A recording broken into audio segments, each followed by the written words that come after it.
નમસ્કાર મિત્રો, તારીખ છે આજે 30 જુલાઈ 2026 ને વાર છે આજે ગુરુવાર। આજના વિડીયોની અંદર આજના તાજા કપાસના બજાર ભાવ વિડીયોની અંદર જાણીશું તે પહેલાં દરેક મિત્રોને ખાસ નંબર વિનંતી કે ચેનલ ઉપર જે મિત્રો નવા આવ્યા હોય તો ચેનલને ખાસ સબસ્ક્રાઈબ કરી દેજો અને વિડીયો પસંદ આવે તો વિડીયોને લાઇક કરી દેજો।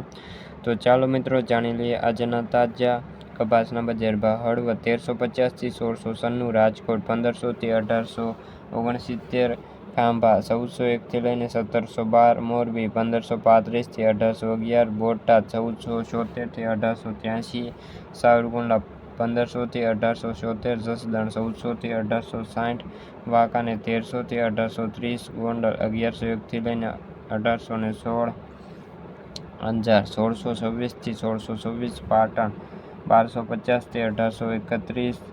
તો મિત્રો આ તાજા કપાસના બજાર ભાવ વિડીયો ગમે તો વિડીયો લાઇક છે સબસ્ક્રાઈબ કરી દેજો। ફરી મળીશું બીજા વિડીયો સાથે, ત્યાં સુધી બધા મિત્રોને જય જવાન જય કિસાન।